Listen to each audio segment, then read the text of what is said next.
cuando ves este tema más como un tema de seguridad nacional, como un tema de soberanía, como un tema de derechos humanos, ya no estamos bajo la lógica de pensarlo de un tema de estoy vendiendo yo chicles, el de enfrente los vende, si los vende más caro, yo los vendo igual más caros, y entonces se trata de bienes en el tema de libre comercio. No, estamos hablando ya de luchar por una tarifa social.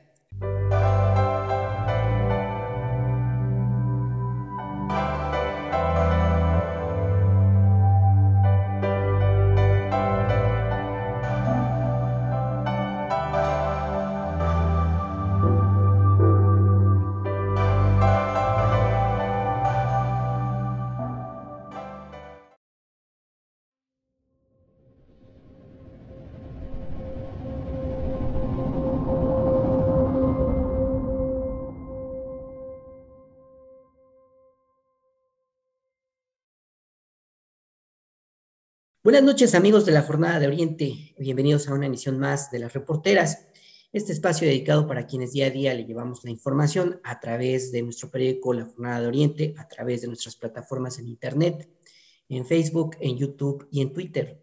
Hoy tengo el agrado de platicar con Luis Soriano Peregrina. Él es integrante de la organización Voz Ciudadana, es activista por los derechos humanos y bueno, pues también fue uno de los principales promotores de la consulta de ciudadana de revocación de mandato que se llevó a cabo el domingo pasado. Y precisamente con él vamos a platicar en una parte con respecto a los resultados de la consulta y por otro lado, lo que está sucediendo respecto a la discusión de la reforma eléctrica en San Lázaro y todo esto que se ha venido dando respecto a cuándo se va a tratar el tema en pleno, los cabilderos de las transnacionales que están teniendo una participación muy activa y que ha sido pues ya revelado y denunciado en su momento. Sin más preámbulo, yo lo presento. Muchas gracias, don Luis, por aceptar esta invitación para desmenuzar estos temas tan importantes. Gracias, Efraín. Un gusto saludarte y saludar a todo tu auditorio. Muchas gracias. ¿Qué evaluación tenemos o tendría usted como promotor de la consulta ciudadana del domingo pasado? Se lograron a nivel nacional cerca de 16 millones de votos. En Puebla hubo una participación también importante. Sin embargo, bueno, pues vimos que el Instituto Nacional Electoral pues incurrió en algunas deficiencias que no permitieron que buena parte de la población que tenía interés en votar, pues no lo pudiera por la dificultad también de identificar las casillas a las que les tocaba. En fin, qué evaluación haría de este primer ejercicio inédito de la revocación de mandato en México y en Puebla en particular? La lectura es una lectura positiva. Yo sí veo que fue un buen resultado, principalmente para la ciudadanía, Efraín. Al final del día, quienes terminaron ganando de todo este ejercicio fue la gente, fue el ciudadano. Finalmente ya tenemos una herramienta más que nos permite a todas y a todos poder presionar al poder público de que hagan bien las cosas, que en caso de que no hagan bien las cosas, tenemos esta herramienta que la podemos aplicar y que puede obligar al poder a dejar el poder 3 años antes para el tema de presidente de la República. Y entonces esto motiva, Efraín, que tengamos que obligar al Estado, a los servidores públicos, a ponerse a chambear. Porque imagínate que pase como ha pasado en años anteriores. ¿Se acuerdan las promesas de campaña de Salinas, de Vicente Fox, de Cedillo, de Calderón, de Peña Nieto? Todas las promesas de campaña de ellos, ¿cuántas realmente cumplieron y cuántas realmente no? ¿Qué hacíamos en caso de que no cumplieran esas promesas de campaña? Pues no podíamos hacer nada, nos manifestábamos, realizábamos activismo, promovíamos juicios, hacíamos muchas cosas, pero no teníamos esta herramienta de revocación del mandato. Finalmente, a partir de lo que pasó este domingo pasado, tenemos ahora sí una herramienta constitucional que nos va a permitir quitar o mantener al gobierno que tenemos. Y esto obliga al gobierno a no echarse a la hamaca, a cumplir sus promesas de campaña, a hacer su chamba, a dedicarse a hacer lo que tienen que hacer, por lo menos los 3 primeros años. Y después de estos 3 primeros años, evidentemente van a tener que seguir trabajando bien porque ya viene la renovación. Y lo que menos quieren es que la gente que está en el poder, pues pierde el poder. Y entonces van a tener 6 años de tener que trabajar muy bien, pues porque si no los ciudadanos les vamos a poder quitar el derecho. Entonces, en realidad ganamos todos los ciudadanos. Muy bien. Eh, ¿Cómo queda parada la derecha después de estos resultados? Sobre todo porque hubo una intención clarísima, primero de sabotearla, ¿no? De decirle a la gente que no participe porque era innecesario, porque el resultado fuera el que fuere, de todos modos iba a mantenerse Andrés Manuel López Obrador en el poder. Y después, pues ahora se está diciendo que no se logró que fuera vinculante, que no se logró una gran cantidad de votos, en fin. ¿Cómo queda parada la derecha después de esto, después de fracasar en su intento de boicotear este ejercicio democrático? La derecha o estos partidos de derecha o neoliberales quedan muy mal parados frente al país.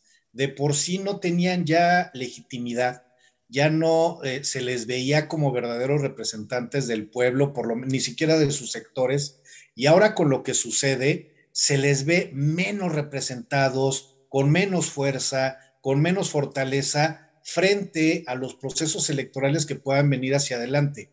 Imagínate, finalmente salieron a votar casi 17 millones, no dices, casi 17 millones. O sea, no, fue 1 millón más de lo que en las notas se va diciendo, ¿no? Sí. Salieron a votar casi 17 millones. De esos casi 17, el 90% votó a favor de que siguiera Andrés Manuel, un 10% votó que no estuviera. Eso quiere decir que más o menos 1 millón de personas votó en contra, pero 16 millones votaron a favor de que se quedara Andrés Manuel.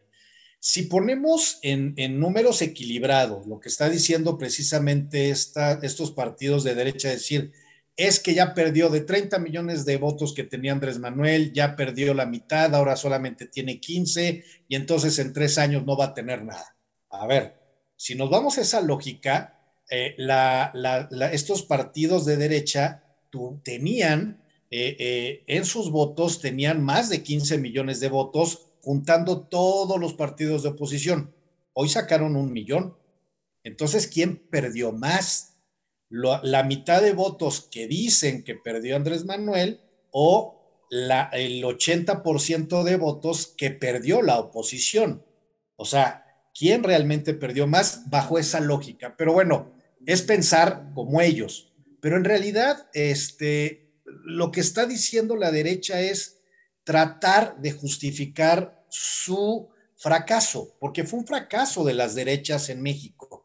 Es evidente que no tienen base social, es evidente que lo que han tratado como de visibilizar, que nadie quiere a la izquierda, que nadie está de acuerdo en lo que está haciendo este gobierno y lo están tratando de hacer en redes sociales, en medios masivos que simpatizan con estos partidos de derecha radical, creen que están diciendo, en realidad es totalmente falso, la mayoría de la gente opina algo diferente.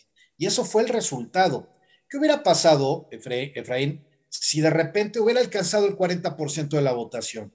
Pero que ese 40% hubiera sido un 60% Morena y un 40% que querían que se fuera. Ahí se hubiera habido un tema de debate. Y eso, Efraín, nos hubiera ayudado a todos los mexicanos. ¿Por qué? Porque por un lado, Morena y sus partidos satélites hubieran tenido la oportunidad de mejorar las cosas que están haciendo. Y por el otro lado, los partidos de oposición hubieran provocado que el gobierno trabajara mejor. ¿qué fue lo que está pasando? ¿Qué es lo que están motivando estos partidos de oposición? Lo que están provocando estos partidos de oposición es que el gobierno pues, se siente plácidamente tranquilos pensando que pues, todo va bien porque sacaron el 90% de aprobación. Y entonces, en lugar de exigirles más al gobierno, en lugar de provocar que el gobierno sea mejor, en lugar de que saque mejores cosas, en lugar de que, por ejemplo, el gobierno tome en cuenta con seriedad el tema de las desapariciones forzadas que nos están marcando a nivel internacional, que se tomara con seriedad este tema, pues en realidad es que ahora pues, la gente piensa o siente que lo que está diciendo Andrés Manuel y el gobierno federal está bien. Y eso es lo que refleja este resultado. O sea, la oposición lastimó a la ciudadanía pensante, la oposición debilitó al pensamiento libre de partidos políticos, la oposición se dio un balazo no en el pie, se dio un balazo en el pie, en la pierna, en el brazo y en el cerebro. O sea, la oposición perdió todo. O sea, con este ejercicio realmente quien perdió fue la oposición. ¿Por qué? Porque no tienen discurso, no tienen base social, no tienen ideología, no tienen estructura, no tienen forma de justificar nada de lo que están haciendo. Y les quedan 2 años para reestructurarse hacia un nuevo proceso electoral. ¿Perdió Morena o ganó Morena? Ahí también hay que echar un análisis muy profundo de los estados del país, en dónde se ganó, en cuánto era la meta que tenía que tener cada estado. Por ejemplo, estados como el nuestro, pues lo mínimo que tenía que haber tenido de votación formal o institucional, debió haber sido por lo menos de 1 millón de votos, ¿no? Y el plus que generalmente genera Andrés Manuel. Eso quiere decir que por lo menos 1,5 millones de personas debieron haber salido a votar. ¿Qué pasó? ¿No? ¿Qué pasó en Puebla? ¿Qué pasó en Guerrero? ¿Qué pasó en Veracruz? ¿Qué pasó en el estado en la Ciudad de México? ¿Qué pasó en estos estados donde gobierna las siglas de Morena? ¿No? Ese es un análisis que yo creo que se tiene que hacer, un análisis muy claro, muy preciso para lo que se viene. Porque este también fue un ejercicio, una prueba para saber qué está pasando en cada estado y cómo lo está sintiendo la gente, no solamente de lo que Andrés Manuel López Obrador y el gobierno federal está haciendo, sino también lo que está pasando en el gobierno, en los gobiernos de los estados, en los municipios. Me parece que por ahí también tenemos que ser muy críticos y tenemos que analizar fríamente los números y saber qué es lo que está pasando realmente y no echar al aire las albricias de que ganamos, ¿no? Claro. Muy bien, para nuestros amigos de las reporteras, seguimos platicando con Luis Soriano Peregrina. Él es integrante de la organización Voz Ciudadana, es activista por los derechos humanos y promotor del ejercicio ciudadano de revocación de mandato que el domingo pasado se llevó a cabo en todo el país y en Puebla capital. Ya decía don Luis, ¿qué pasó en Puebla? Estos resultados ponen en riesgo la continuidad de Morena en las elecciones de 2024. ¿Cómo leerlo? ¿Cómo analizarlo? No, no, no. Yo creo que más bien se fortalece Morena, se fortalecen los partidos de izquierda, pero no se fortalece desde la lógica institucional o desde la lógica oficial. Yo creo que esa es la lógica que no salió fortalecida. Quien salió fortalecido fue la sociedad civil, salió fortalecido el movimiento social, salieron fortalecidos muchos de los sectores y grupos de fortaleza que hay en Morena y que simpatizan con las izquierdas en Puebla. Esos son los que salieron realmente fortalecidos. Porque desde la marcha, Efraín, Claro. la marcha iba para representar varias cosas. Uno, ¿qué tan fuertes y qué tanto músculo teníamos o tenemos todavía la sociedad civil? Porque me tocó ser a mí uno de los responsables y representantes dentro de lo que se dio en esa marcha. Primero era qué músculo teníamos sin pertenecer al Estado, sin pertenecer al gobierno, es más, sin que exista una vinculación con ellos, porque es de todos sabidos que muchos que estamos en la sociedad civil y que simpatizamos con los partidos de izquierda, no tenemos ninguna vinculación o cercanía con el poder público estatal, ¿no? Muy respetable, ellos sabrán cómo lo trabajan y cómo lo deciden hacer, pero también por nuestro lado teníamos que demostrar desde la sociedad civil, pues qué canicas había, ¿no? Qué surgía y que también cómo nos construimos desde la sociedad civil, cómo nos construimos con los políticos y con los actores sociales, cómo fuimos construyendo estos enramajes con mucha sociedad y con muchos políticos también.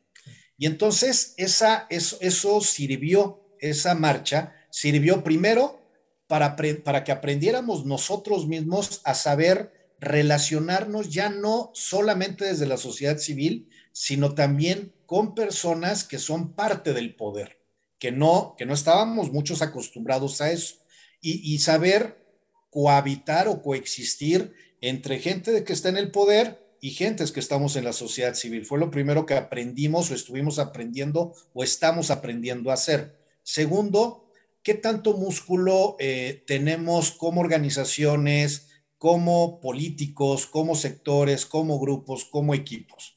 Y esto dio como resultado una marcha que, bueno, me disculparán muchos de los medios, pero sí se quedaron muy cortos y pareciera que fue como una regla general de algunos medios muy identificados con ciertos sectores donde dijeron que hubo menos de 1,000 personas, cuando en realidad nosotros sí contabilizamos todos, porque los grupos empezamos a checar quiénes eran, cuántos había, etcétera, por cada sector, no en las libretitas o en los apuntes, sino viendo de la gente que estaba, porque teníamos que buscar tener el control por un tema de seguridad.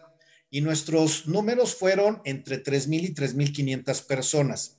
Estos números son números reales, números que fuimos tomando nosotros paso a paso por un tema de seguridad. Cuando de repente ciertos medios vinculados a sectores del poder decían que hubo 600 personas, etcétera, te hace ver que hay intereses más allá de lo que el ciudadano quiere hacer ver. Y entonces también es un tema de probar nosotros que somos tolerantes, que somos incluyentes y que tenemos que seguir construyendo pese a este tipo de situaciones. Y también los mensajes que se dijeron en ese meeting que hicimos después de la marcha, donde participamos varios sectores de la sociedad civil y hablamos muy claro y muy conciso, a diferencia de la tradicional izquierda que habla 20 horas cada orador. Hoy sí nos prestamos y nos dimos la oportunidad de acotar nuestro tiempo a no más de 3 minutos, algunos sí se excedieron, pero bueno, es un ejercicio que vamos a ir aprendiendo todos. Hablar 3 minutos, explicar qué estamos haciendo desde la perspectiva de cada uno de los sectores, y todo eso fue ayudando para visibilizar a la gente, para hacer ver a la gente también una manifestación, que iba a haber un esquema de elección, ¿no? Y ante ese escenario nos vimos en la necesidad de visibilizar todavía más lo que estaba pasando. Muy bien, pues seguimos platicando con Luis Soriano Peregrina. Él es activista por los derechos humanos. Estamos hablando de el ejercicio ciudadano de revocación de mandato y otro tema importantísimo que pues está en este momento transcurriendo en la capital del país, en el Congreso de la Unión, en la Cámara de Diputados, la discusión de la reforma eléctrica propuesta por el presidente Andrés Manuel López Obrador, y que bueno, pues tiene muchas aristas políticas. Primero, pues vemos al PRI, pues intentando, pues vender caro su voto y anunciando que de entrada van en contra de la propuesta. Saben ellos que pudiera ser la balanza de esa votación final. Y por otro lado, también vemos cabilderos de las grandes transnacionales, en este caso italianas, que están ahí en la Cámara de Diputados abiertamente operando para que no salga esta reforma que, bueno, pues limitaría su margen de acción en México, para evitar que se pierda la Comisión Nacional, la Comisión Federal de Electricidad. Don Luis, ¿qué perspectiva tiene de lo que está pasando en este momento en San Lázaro? Mira, esta reforma, o sea, hay dos reformas fundamentales actualmente que puede ser un parteaguas de lo que somos a lo que podemos ser o lo que pudiéramos terminar siendo. Mira, Efraín, el tema de la energía, como el tema del litio, o sea, que son dos temas fundamentales, son temas que los tenemos que ver con la importancia que tiene, que es más importante que muchas de las cosas que nos están pasando en el Estado mexicano. Tenemos que ver a la energía y al tema energético como un derecho humano. Es fundamental que esta discusión que se está dando al interior del Congreso de la Unión con los diputados federales no pierdan de vista que la energía eléctrica es un derecho humano. Y como es un derecho humano, tenemos la obligación de cuidar y proteger. ¿Qué es lo que está pasando, Efraín? Lo que está pasando es que aunque se tiene considerado como un derecho humano, no se tiene considerado como dentro del control de constitucionalidad, o sea, no se tiene en la constitución, aunque se tienen firmados tratados, aunque se tiene especificado que efectivamente la energía eléctrica es un derecho humano, no se tiene dentro del control de constitucionalidad, sino se tiene desde el control de convencionalidad. ¿Qué quiere decir? La interpretación que le damos a la Constitución metiendo los derechos humanos y se vuelve un tema de interpretación que la autoridad judicial tendrá que tomar como un tema de interpretación. En el momento que se meta o se inserte, que es precisamente lo que está en discusión hoy, es que la energía eléctrica se eleve a categoría a nivel constitucional y se considere como un derecho humano. Ahí es donde vamos a poder realmente tener la oportunidad de trabajar en este escenario. No es cualquier cosa.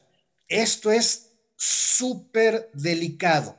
Tenemos que tomar en cuenta que la clave para el desarrollo económico y social, desde el mismo origen de la especie humana, es precisamente la energía.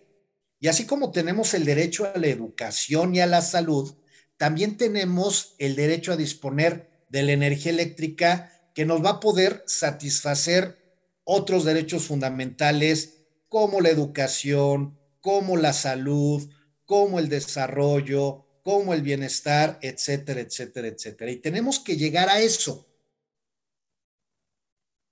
Bien, muy bien. Pues seguimos en esta plática con Luis Soriano Peregrina. Estamos hablando ahora de la reforma eléctrica, toda esta discusión y en torno a lo que mencionaba de que la importancia de la discusión se basa o se centra en el hecho de que se reconocería a la energía eléctrica como un derecho humano. También es una situación de soberanía, ¿no, don Luis? ¿Cómo lo ve en ese sentido? Sí, claro, digo, obviamente a lo que se le está apostando con el elevarlo a ser un derecho humano, a que sea constitucional, también se vuelve un esquema de seguridad nacional, no solamente de soberanía, sino de un tema de seguridad nacional. ¿Por qué? Porque ya no vamos a ser dependientes de empresas extranjeras como Iberdrola, como lo que está pasando en España, para depender de tener o no tener energía para todas y todos los mexicanos. ¿Por qué es tan importante el tema de la energía eléctrica?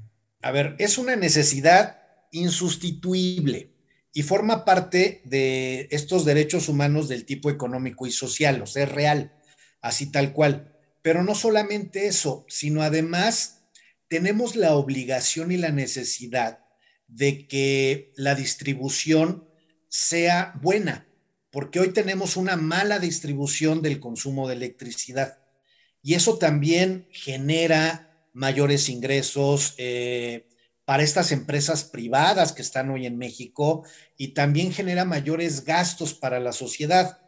Y esto nos trae como consecuencia que no tengamos que tomar, que no tengamos que validar o estar pendientes del privilegio de buscar una tarifa social, porque muchas de estos cabilderos que tú mencionabas hace rato, estos cabilderos hablan de un tema de competencia, ¿no? De competencia de empresas.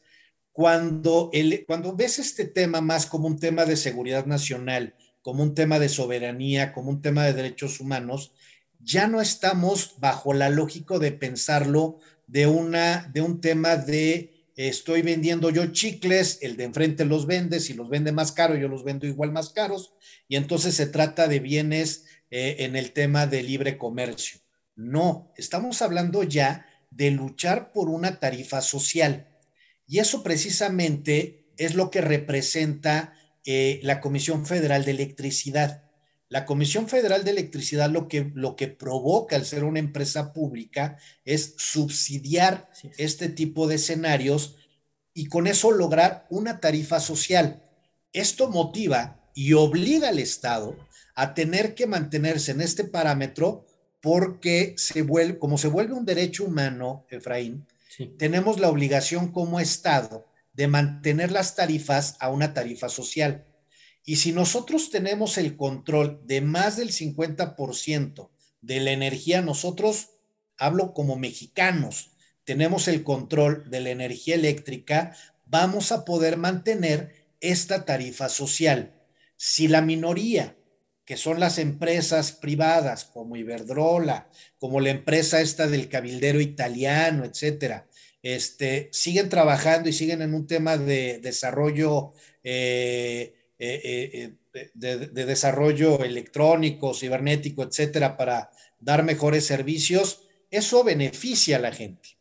Pero si no nos ponemos en cuenta, no tomamos en cuenta que la tarifa social es a lo que le tenemos que apostar en México, estamos perdiendo muchísimo de lo que debemos de hacer, porque además la energía, mucha de la energía no se queda en México. Hay energía que se puede controlar como el gas, como las energías, hablo de energías como el carbón, hablo de energías como el petróleo, hablo de estas energías que se siguen utilizando y que se utilizan en Estados Unidos y que Estados Unidos también se está beneficiando de este tipo de energías que nosotros tenemos que primero beneficiarnos a nosotros como mexicanos y lo que sobre se comercialice. Eso nos permite una soberanía y un tema de seguridad nacional.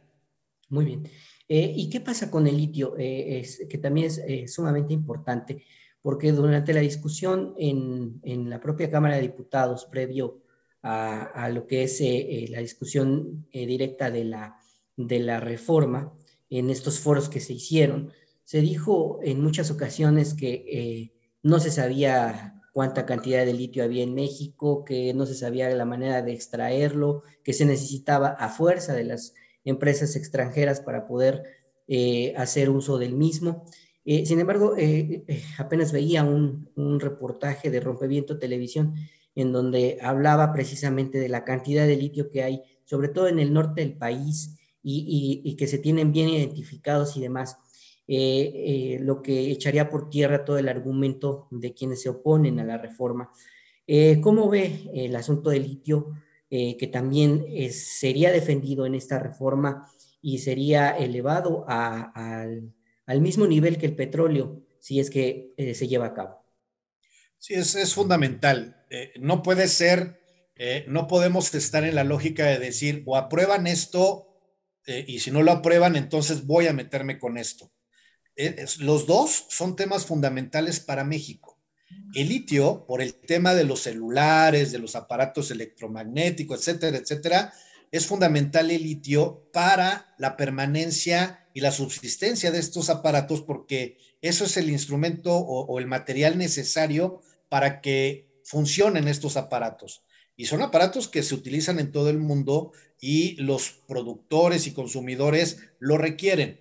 Esto va a hacer y va a detonar que el Estado mexicano pueda posicionarse como en aquellos años en donde descubrimos el petróleo, que teníamos grandes cantidades de petróleo aquí en México y que fue un boom para el Estado mexicano por el tema del petróleo.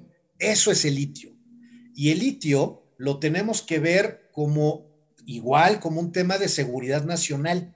También lo tenemos que ver como un esquema de derecho humano. ¿Por qué? Porque muchos de estos esquemas deben de estar controlados porque todas las energías precisamente se tienen que ver desde una perspectiva de desarrollo, de prevención y de desarrollo de derechos humanos. El litio es fundamental para la tranquilidad y estabilidad del Estado mexicano, siempre y cuando se tenga desde la Constitución, desde las leyes secundarias, a este bien como un bien nacional.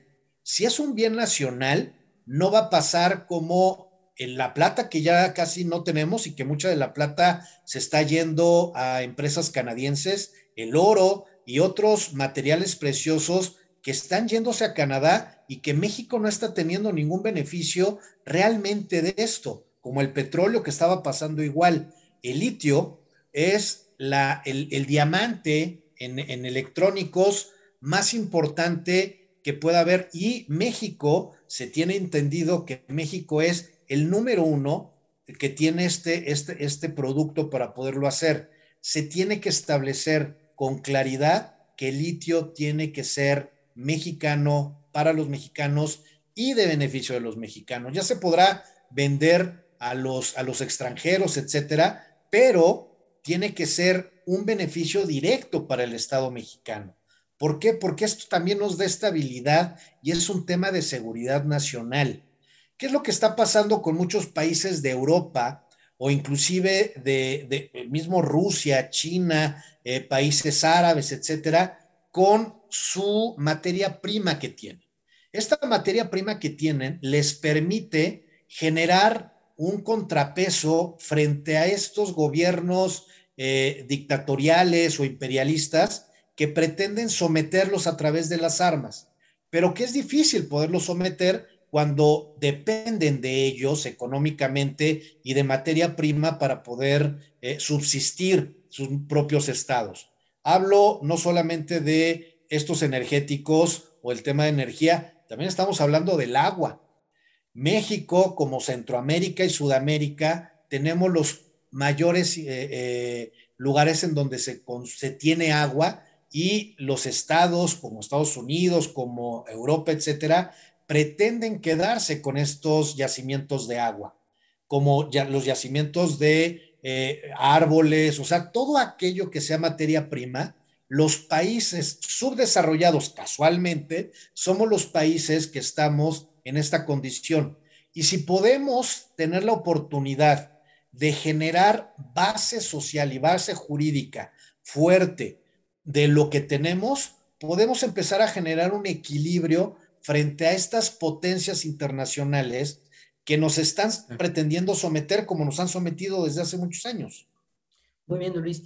Pues lamentablemente el tiempo es corto en este espacio, pero no me gustaría terminar esta entrevista sin pedirle un mensaje final, un poco enfocándolo en lo que va a pasar, en lo que pues vaticina que pueda suceder en la discusión que se abrirá el domingo próximo. ¿Saldrá la reforma como la planteó el presidente? Eh, eh, ¿Funcionará el chantaje del PRI y de su bancada? En fin, ¿qué es lo que ve que sucederá en los próximos días, en las próximas horas en San Lázaro?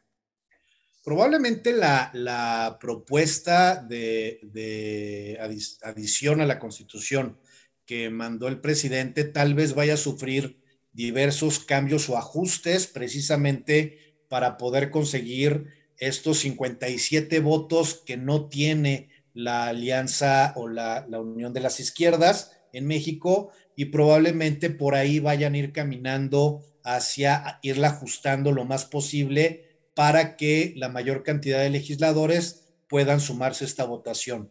Será lamentable para el Estado mexicano y no va a ser un logro ni de unos ni de otros si no se vuelve un derecho humano que se encuentre en la Constitución esta situación. O sea, si el tema de la energía eléctrica no se vuelve un derecho humano que se identifique en la Constitución, no va a ser un logro de ningún nacional, va a ser un logro de los cabilderos, de las empresas extranjeras, va a ser un logro de ellos.